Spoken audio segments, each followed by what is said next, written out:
L'histoire du Kumano-Kodo remonte jusqu'au Xe siècle. Ces chemins sacrés représentent la culture traditionnelle japonaise. Nombreux sont les pèlerins qui viennent les visiter afin de rechercher la paix intérieure, une méditation, la quête de soi et du divin. C'est donc pourquoi nous avons choisi de visiter ce patrimoine de l'UNESCO. Nous prendrons l'avion le dimanche 26 février à l'aéroport de Montréal en direction de Osaka et nous reviendrons le 21 mars pour un total de 21 jours sur le site et 2 jours de vol. Arrivés au Japon, nous prendrons le train Limited Express Haruka jusqu'à Tokyo au coût de 30 $. Nous visiterons la grande ville de Tokyo pendant 2 jours où nous y dormirons.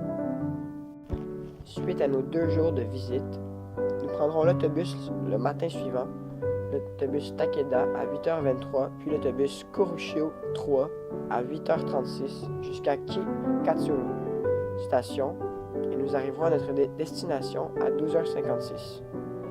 Nous nous rendrons au premier temple qui est le Kumano Ayatama Taisha en autobus. Après notre visite, nous allons commencer notre première marche de seulement 5 km.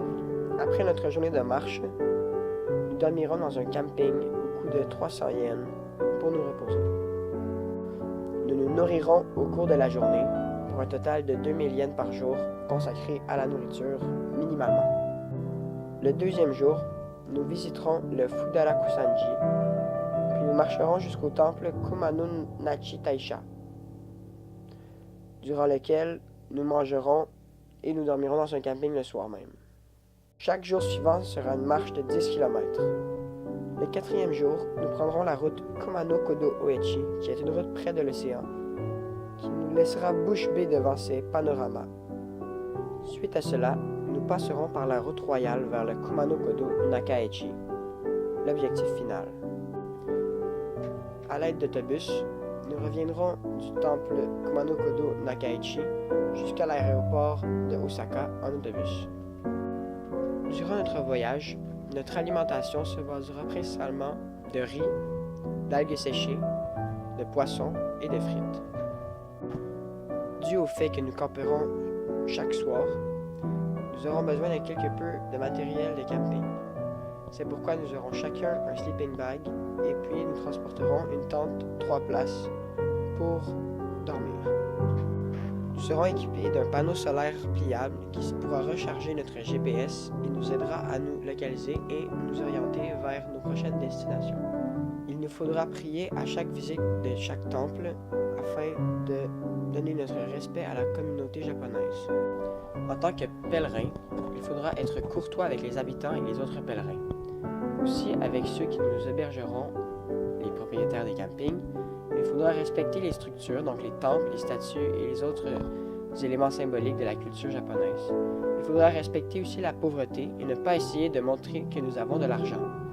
Ceci pourrait être irrespectueux. Un des devoirs des pèlerins qui visitent le Kumano-Kodo est d'être heureux et en paix.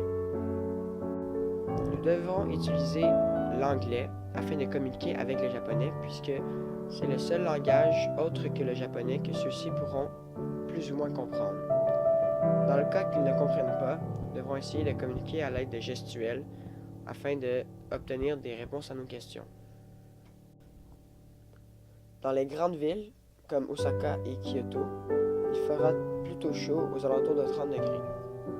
Quand nous arriverons dans le Kumano-Kodo, il fera aux alentours de 24 degrés et le climat sera plutôt humide. À la fin de la randonnée, sera un terrain montagneux où il faudra monter grandement et il fera quand même froid, aux alentours de 20 degrés. Sur les lieux, nous procurerons une assurance maladie au coût de 3000 yens. Nous aurons aussi besoin d'un téléphone cellulaire jetable en cas d'urgence au coût de 8000 yens.